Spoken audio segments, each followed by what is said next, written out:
Alrighty, so I want to jump on tonight or this afternoon, this morning, wherever you're tuning in from in the world, and talk about how we can use story to create chemistry inside somebody's brain. So I would say that nearly every leader that I've spoken to has faced this moment where you walk into a room full of opportunity, but you end up leaving feeling like none of that opportunity was within your reach. And it kind of reminds me of a line from a Tom Cruise movie called Cocktail. Show my age a little bit there. But there's this brilliant line in the film where his mentor in the film, I think his name was Doug, but his mentor says, "In this bar is the greatest concentration of wealth in the world." And then Tom Cruise says, "Yeah, but how do I get my hands on it?" And I think it's a really great line because I think that's the real question that leaders face. You can be in a room full of opportunity. So it could be a board meeting, it could be a high stakes presentation, it could be a town hall with your team. But if you don't know how to access influence, that opportunity is going to slip right through your fingers. So here's the thing. Great leaders, they communicate in a way that literally changes the chemistry of the brain. Now, sometimes they don't even realize that they're doing it, but when they do, it's like magic. And that's why the best leaders, they don't just speak, they move people. But here's the thing. Influence isn't random. It's not luck. It's not some special charisma gene that you're either born with or with not. It's chemistry. Now, when I say chemistry, I don't mean the whole sort of lab coat, test tube kind of chemistry. I mean the actual chemicals inside the human brain. And here's where things start to get really interesting. Because when you tell a story as a leader, you're not just sharing information. What you're doing is you're mixing up this cocktail, a storyteller's cocktail. And every ingredient that you add, it changes how people feel about you and also your message. This chemistry decides whether people are going to lean in with curiosity, whether they're going to trust you more deeply, whether they're going to end up laughing along with you, or whether they're actually going to start pushing back against you. So what I'm going to do is I'm going to draw this out for you because I think when you see it, you're going to understand exactly why some leaders seem magnetic, like the room moves with them, while other leaders, they tend to struggle to hold attention for even if that's just 30 seconds. So let's jump over to the pad here.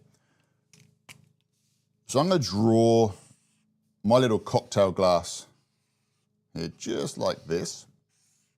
And there are 4 ingredients that we need to be thinking about as leaders when it comes to storytelling. And the first ingredient in this storyteller's cocktail is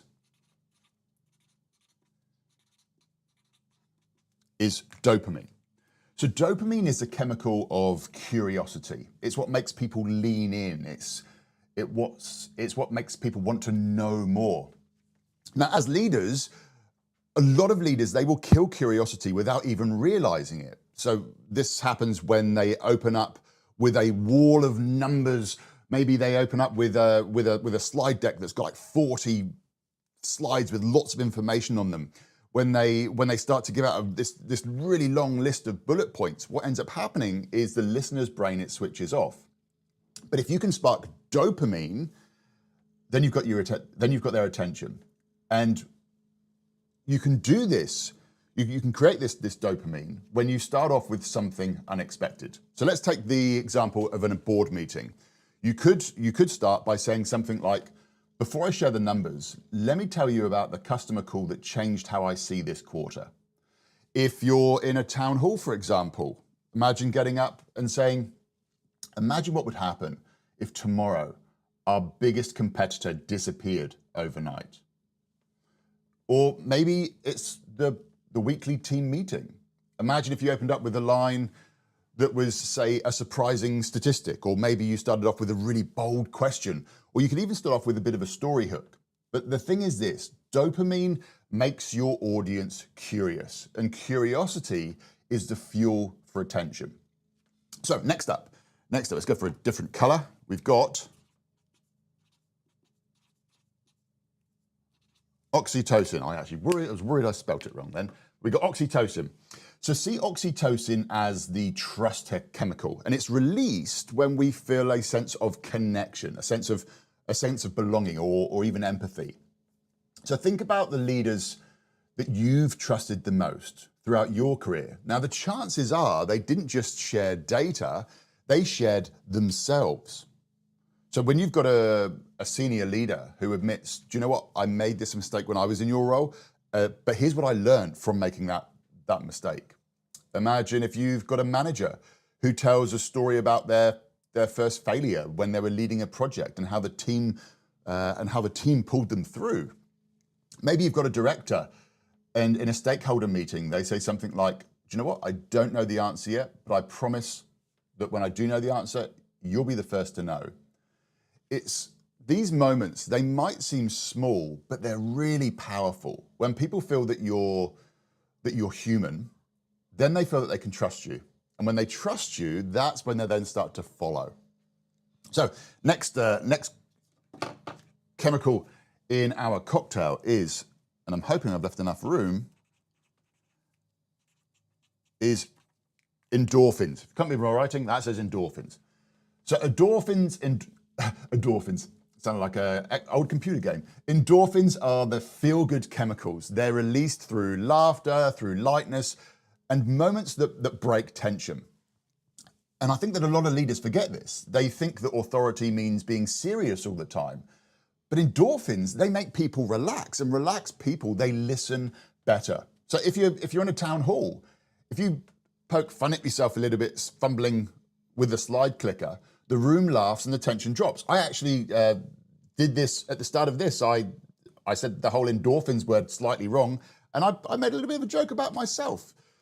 So in a board meeting, for example, maybe you use a really quick metaphor or some kind of humorous observation that makes that information or that data stick. Or if you're with your team, you share a lighthearted story before moving into a serious conversation. Now, when I say this, it doesn't mean that you have to be a comedian. You just need to be human enough to let people smile. And endorphins, they make your message memorable. And then we come down to the final ingredient, and it's down at the bottom here for a reason. And I'm going to be able to fit it all in when I'm writing it, so I'm going to write it across. But this bottom ingredient here is cortisol, and it is written in red for a reason. Because cortisol is the stress hormone. Too much of this, too much cortisol, and people panic or they shut down. But if you use cortisol in just the right dose, what it can do is it can create a sense of urgency. It makes people act. Now, as a leader, your job isn't just to inspire people, it's to move people to do something.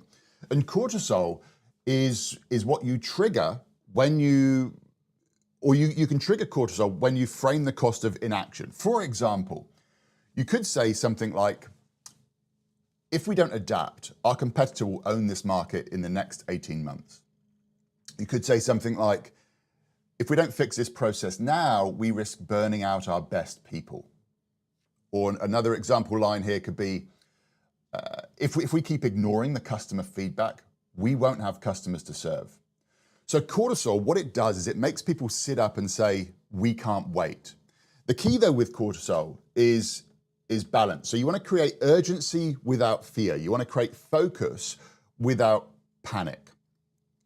So these are the 4 ingredients for the Storyteller's cocktail, for the communication cocktail. And when you combine these ingredients, so you've got your dopamine for curiosity, you've got your oxytocin for trust, you've got your endorphins for connection, and you've got your cortisol for a bit of urgency, you create the Storyteller's cocktail. And this is a secret behind leaders who seem magical when they communicate. They don't just share information, they're able to shift the chemistry in the brain. They capture attention, they earn trust, they lift the room, and then they drive action. And that's not just communication, that is influence. And that's why some leaders walk in instantly and are able to just capture the room, while others struggle to keep it for 30 seconds. Hope you've enjoyed this video. Hit the little like button down below. I'd love to know as well in the comments, what is the one part of that cocktail which you need to work on more? I'll see you in the next video.